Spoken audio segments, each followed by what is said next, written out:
roadmap. Now we have to translate it into concrete action and milestones before our next meetings in a few weeks from now. We have also discussed this idea about flagships. We need to strengthen our production of drones, of anti-drone capabilities, and this includes building up a European network of anti-drone measures that can detect and, of course, also neutralize intrusion from outside. So we have to create a European ecosystem that will enable Europe to develop cutting-edge drone solutions, inspired by what they are doing in Ukraine already. Thirdly, while strengthening Ukraine and Europe, we have to weaken Russia. And therefore, we already now are looking into the next sanction package, targeting the financing of Russia's war machine. And, of course, we will work with this as presidency as well. Everybody knows now what is at stake. I think our main goal is simply to building a Europe so strong that war not will be an option. And this is our main task in these weeks and months, and unfortunately also years. And I think we have had good discussions today, and now we are ready to take the next steps. And let me pass the floor to you, Ursula. Yeah, thank you so much, Mette. And first of all, let me thank you for being such a wonderful host here in the beautiful city of Copenhagen. We really enjoy it. And I want to express my solidarity with the member states whose airspace has been violated. Poland, Romania, Estonia, and of course, most recently, Denmark. These violations are part of hybrid war tactics. And these are threats that demand a strong and determined reaction and answer from Europe, because every European citizen and every square centimetre in Europe has to be safe. So we must provide the strongest of deterrence at scale and at speed. And that was the focus of our discussions today. There is a clear sense of urgency because preserving peace has always been a core task of the European Union. The good news is that the wheels are already in motion. We have an investment surge in our common defence that is on its way. You know, the SAFE instrument, it is successful. It's 150 billion euros, and it's a case in point, oversubscribed. Now we need a precise pan-European plan, how to fill the capability gaps and how to move forward. And indeed, this is the intention of the scoping paper we discussed today. Let me highlight a few points out of the scoping paper. The first is on capabilities. Every member state has one single set of forces. And this single set of forces is assigned to different missions. Perhaps a NATO mission or an EU mission or a mission for the United Nations, sometimes coalition of the willing. But from my words, you understand already that of utmost importance is that these armed forces are interoperable, that the capabilities are interoperable. Otherwise, you cannot send in the different missions, the different types of troops. And therefore, in close cooperation with NATO, we're working here on interoperability of capabilities that we want to have. Our roadmap till 2030 will define not only the common objectives, very important, but also very concrete milestones, because it is a matter of time, and only what gets measured gets done. Then there was a point that we have discussed for each critical capability to create so-called capability coalitions with a lead nation so that we can move forward faster at the right scale and with the necessary speed. A second point was the discussion on the flagships. And indeed here I want to highlight the Eastern Flank Watch. This project aims to counter the full spectrum of threats at our eastern borders. A core element of these will be the so-called drone wall. It is basically an anti-drone system that is able to do swift detection, interception, and of course, if necessary, neutralization. Here we draw a lot on Ukraine's expertise, of course, and therefore we must move forward rapidly together with Ukraine and NATO. The third element I want to highlight is the defence industrial readiness that we need. We need a ramped up, resilient and innovative European defence industry. We have started our defence omnibus to simplify the procedures, to have more speed in the whole process. And this defence industry needs a strong ecosystem that is composed not only of industry, of course, but also tech startups. There was a broad discussion about the importance of startups and academia. All of them are essential. Because it's so important to have such an ecosystem, we propose to establish new tech alliances, where we then connect tech innovators with the defence users. So this is, in a nutshell, it's much more, some key elements of the scoping paper. And in 2 weeks, we will then present the full version to the European Council. My final point is on Ukraine. It's now 3 years and 7 months since Russia's full-scale invasion, and Ukraine continues to fiercely resist. At the same time, we see that Russia is under increasing economic pressure. Our sanctions are working. I give you some figures. If you look at the interest rates in Russia, they are at 17%. The inflation is well above 10%. At least 40% of the Russian budget is spent on defence this year. And if you look at Russia's GDP in the year 2024, it was 4.3%. It is projected to slow down to 0.9%.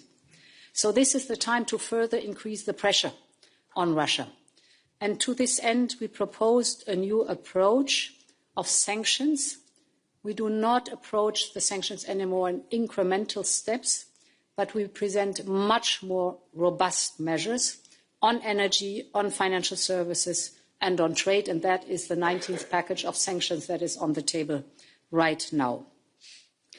Second, we need to provide military assistance to Ukraine, because if we continue to believe that Ukraine is our first line of defence, and this is the case, then we need to step up our military assistance to Ukraine. Concretely, we have agreed with Ukraine that a total of 2 billion euros will be spent on drones. This allows Ukraine to scale up its drone capacities, and it will allow the European Union to benefit from this technology. However, for a more structural solution for military support, more is necessary. And this is the reason why we have put forward the idea of the reparations loan. This reparations loan is based on the immobilized Russian assets. The loan would not be dispersed in one go, but in tranches, and tranches that are attached where conditions are attached. We will strengthen our own defence industry by ensuring that part of the loan is used for procurement in Europe and with Europe. And very importantly is that there is no seizing of the assets. The Russian claim stays a Russian claim. Ukraine gets these loans, and Ukraine has to repay the loans if Russia is paying reparations, because the perpetrator must be held responsible. Thank you. Thank you very much. I'll open the floor for a few questions, and I'll start with Lisa. Thank you. Lisa Hesselund from TV2 Denmark. I have a question first for you, Prime Minister, and then I would like to ask you also a question, Madam President. First, Mette Frederiksen, today French authorities have boarded a Russian vessel regarded to be part of the Shadow Fleet. There is a suspicion of this vessel having a direct connection with these airspace, drone incursions of Danish airspace. So my first question for you is, can you confirm this connection? I understand that there is an investigation launched. 2 arrests have been made on this ship. Can you confirm this connection first? And also, is this investigation happening on a request from the Danish authorities? That's for you. And then for you, Madam President, the reparations loan for Ukraine it's no secret that it's a very sensitive debate. There are some countries very skeptical. Belgium, for example, where these funds are hosted. Has Belgium and other countries gotten this solidarity that they have been asking for in terms of making this a possibility? Is there unanimity on this measure to go down this path? Thank you. So thank you for this question. I cannot comment on any specific investigations. I can say in more general terms that we are facing a lot of problems with the shadow fleet, and that has been the case, especially in the Baltic Sea, for quite a long time, and we are working very closely together to battle this situation. But when it comes to specific investigations, I have no comments. Yeah, I had the opportunity today to present the Commission's proposal, and we had a very good first discussion. It's the start of a discussion. Of course, we have to flesh out the whole proposal much more, but I was glad to see leaders' interest in the concept. So now we will intensify the discussions. I want to thank explicitly Friedrich Merz, who was immediately backing this proposal, also by an op-ed that he wrote, and he was very early supporting this proposal. Now, what Belgium is concerned, it's absolutely clear that Belgium cannot be the one who is the only member state that is carrying the risk, but the risks have to be put on broader shoulders. Thank you. Yeah. Andrew. Hello, Andrew Gray from Reuters. I wanted to come to the issue of the drone wall. I noticed President Costa, President von der Leyen, you both used that term, but Prime Minister Frederiksen didn't.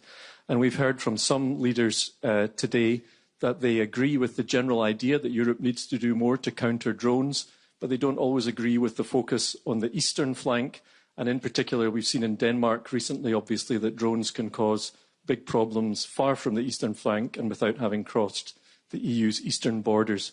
So do you see any need to rethink either the concept or the name of this plan, perhaps to give it a more pan-European element, or will it stay as it is? And perhaps, Prime Minister Frederiksen, you can explain why you didn't use the term drone wall. Should I start? Yes, of course. I don't really care about the name as long as it works. So yeah, you cannot explain anything about me using the word or not. We have had a long discussion about it today. And actually, in substance, it was a very interesting discussion because everybody knows now that the drones have changed the whole idea of a war and the effect of drones is changing everything. And we see it every day now in Ukraine. In Denmark, we have been working closely together with the Ukrainians on this question. Now we have tried it ourselves last week. We totally agree cross-border within the European Union that we need to invest much more in drone technology, in countering drones, as you said, but also in new technologies and innovation. So we totally agree on that, but we also know that the technology is changing so rapidly that we cannot have one idea and believe that that will solve all our problems. So I like the idea of a drone wall, but we have to be very frank to the Europeans that no matter what kind of capabilities we are able to buy, to innovate, to build up, there will still be drones coming into Europe. What we have talked about today is building up a European ecosystem like the ones we have in Ukraine. By the way, I think it is extremely important that we integrate Ukraine in all our work from the very beginning, because they are the experts. So building up a European ecosystem is the most important thing. Of course, it has to focus on the eastern flank because the eastern flank is closest to Russia. But at the same time, we have this, I think, general approach that security is, first of all, a question about Russia, unfortunately.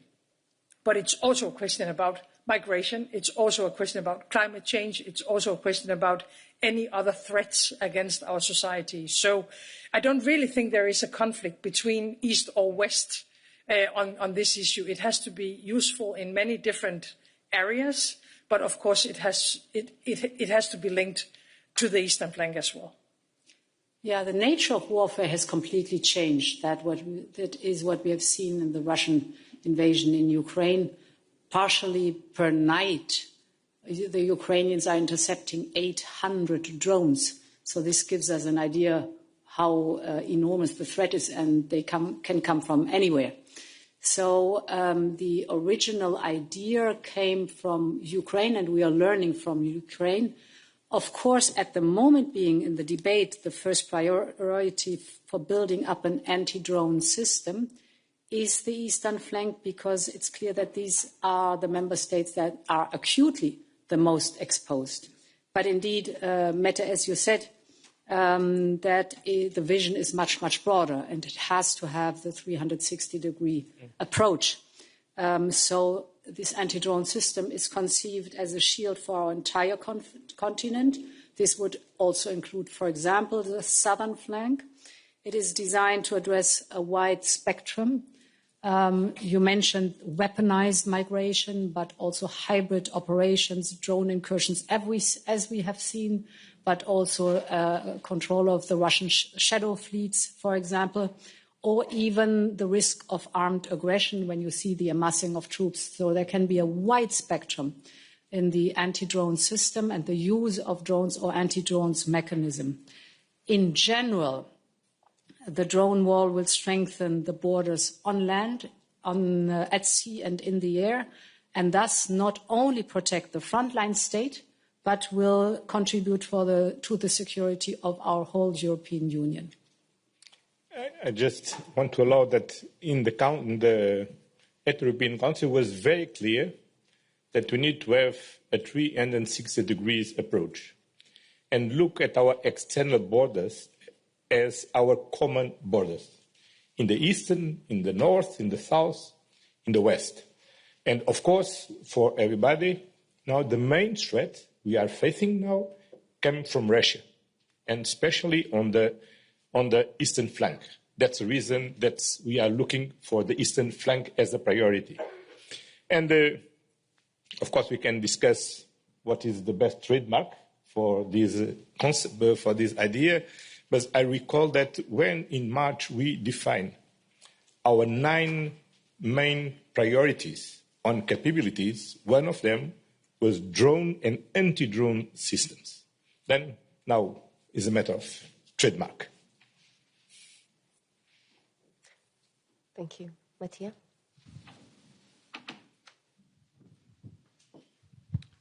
Yes, hi, Matteo Bagnoli, ANSA, the National Italian News Agency. You mentioned that there is, President Costa, first question is for you. You mentioned that there is the appetite from the Council to have a stronger role of the Ministry of Defense to supervise, so to say, or to check the milestones that are required, that have to be met in the future on this. Is this a way for the Member States to underline that the competence of defense is of the Member States, and they want to emphasize this? And secondly, for all of you, while we speak in the Eastern Mediterranean, the so-called flotilla that has sailed to raise the awareness of what is happening to Gaza and to bring help, aid there, is being boarded by the Israeli Coast Guard or EDF.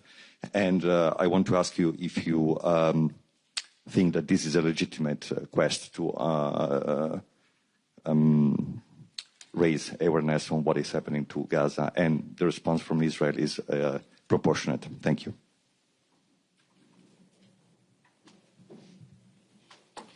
Well, as you know, the treaties said clearly that defense is a competence for the member states. But we learn that to be effective on our own defense, we need to work together. And that's why part of 23 member states are allies in NATO, but we are all of us allies in the European Union. And we need to work very closely with the European Commission, because the European Commission could help all the member states in the different ways. First of all, on regulation, on simplification. Secondly, boosting our innovation capacity and also our defense industry. Creating two important tools to funding our investment on defense is what the Commission has done when proposed and presented SAFE, 150 billion euros. That's very important to support all member states. When the European Commission allow member states to use the escape clause to have more fiscal space to increase their finance to the defense expensive.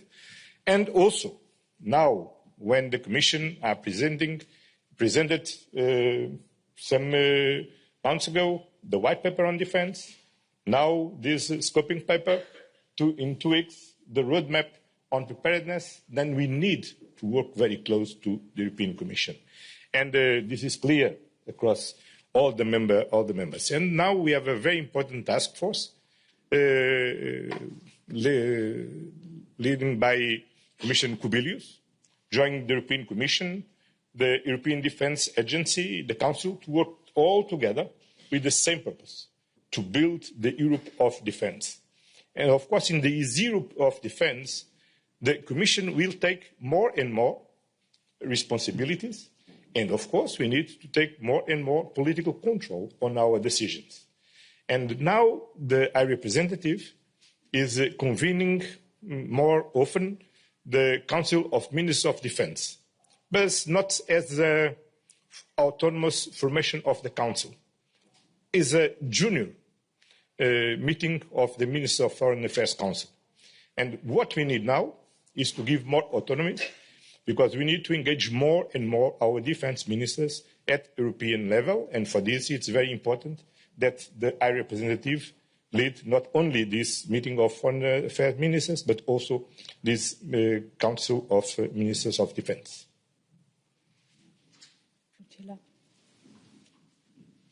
You agree? Yeah, of course, I do agree. Okay. It will be a surprise. She's agreeing for the first time. Second question. Yes. Okay. On the second part of the question. Sorry? On the flotilla? For me, it was for me.